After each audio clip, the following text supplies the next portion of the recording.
Assalamualaikum warahmatullahi wabarakatuh. Kami dari kelompok 5 akan mempresentasikan tentang restrukturisasi dan reorganisasi.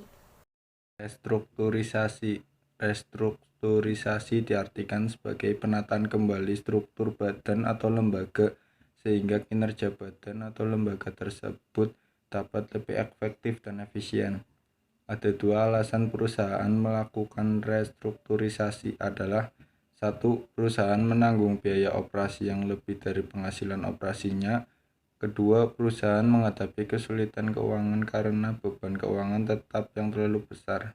Restrukturisasi perusahaan bertujuan untuk memperbaiki dan memaksimalisasi kinerja perusahaan. Bagi perusahaan yang telah go publik, maksimalisasi nilai perusahaan dicirikan oleh tingginya harga saham perusahaan dan harga tersebut dapat bertengger pada tingkat atas. Bertahannya harga tersebut bukan permainan pelaku pasar atau hasil goreng-menggoreng saham, tetapi benar-benar merupakan cermin ekspektasi investor akan masa depan perusahaan. Restrukturisasi perusahaan atau restrukturisasi organisasi dapat dilakukan dengan 1. Melakukan penjualan unit kegiatan atau sell off. 2. Pemisahan unit kegiatan dan kegiatan kooperasi atau spin off. Restrukturasi yang dilakukan melalui perbankan yaitu 1. Penurunan suku bunga. 2. Perpanjangan jangka waktu kredit. 3. Pengurangan tunggakan bunga kredit. 4. Pengurangan tunggakan pokok kredit. 5. Penambahan fasilitas kredit. Lalu, kapan perusahaan perlu melakukan restrukturisasi organisasi? Yaitu perusahaan yang telah masuk ke dalam daftar hitam monopoli dan perusahaan yang telah dinyatakan bersalah oleh Komisi Pengawasan Persaingan Usaha atau KPPU atau pengadilan, maka harus melakukan restrukturisasi.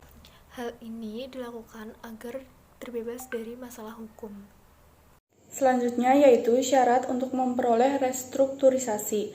Ada dua syarat untuk dapat memperoleh restrukturisasi. Yang pertama adalah nasabah mengalami kesulitan dalam melakukan pembayaran hutang pokok atau bunga kredit. Yang kedua, nasabah memiliki prospek usaha yang baik sehingga dinilai mampu untuk melunasi kewajiban setelah kredit direstrukturisasi. Reorganisasi pada umumnya adalah pengaturan atau perbaikan mengenai susunan kapital suatu perseroan. Misalnya, meliputi penarikan kembali semua efek yang belum diselesaikan dan penggantiannya dengan efek baru. Tujuannya agar perusahaan tersebut sudah direorganisir akan berada lagi dalam keadaan atau posisi finansial yang lebih dan kuat sehingga selanjutnya perusahaan akan dapat bekerja dengan menghasilkan laba yang cukup besar. Kenapa perusahaan melakukan reorganisasi? Bahwa perusahaan masih mempunyai kemampuan operasional yang cukup baik dalam situasi ekonomi yang kurang menguntungkan. Hal ini umumnya ditekankan pada adanya efisiensi biaya.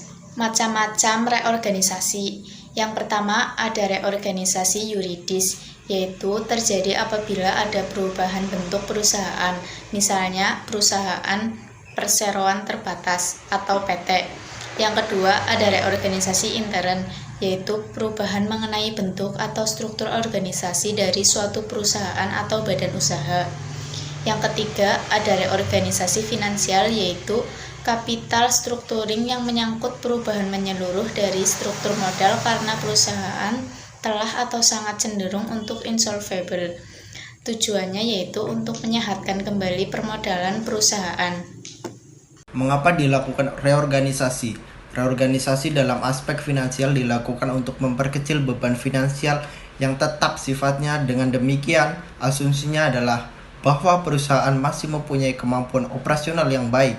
Ini berarti bahwa kegiatan operasional masih mampu menutup biaya-biaya operasi. Langkah-langkah reorganisasi dalam perusahaan adalah sebagai berikut. 1. Menentukan nilai perusahaan. Penilaian yang sering digunakan dan yang termasuk sederhana adalah menghitung nilai perusahaan berdasarkan tingkat kapitalisasi. 2. menentukan struktur modal yang baru bertujuan mengurangi beban tetap atau bunga agar perusahaan bisa beroperasi lebih fleksibel. Untuk mengurangi beban tersebut, total hutang biasanya akan dikurangi jika tidak ada lagi harapan bahwa operasi perusahaan akan berhasil. Maka, likuidasi merupakan alternatif satu-satunya yang mungkin digunakan perusahaan. Berikut cara melakukan reorganisasi perusahaan adalah sebagai berikut. 1. Melakukan penghematan biaya pengeluaran yang tidak perlu.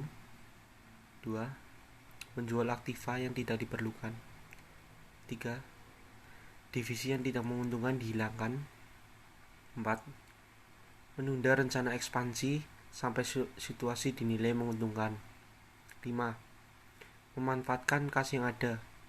Tidak menambah hutang kalau dapat dikurangi dari hasil penjualan aktiva yang tidak perlu. Dan menjaga likuidasi dalam jangka pendek. Mungkin sekali profitabilitas dikorbankan. Terima kasih.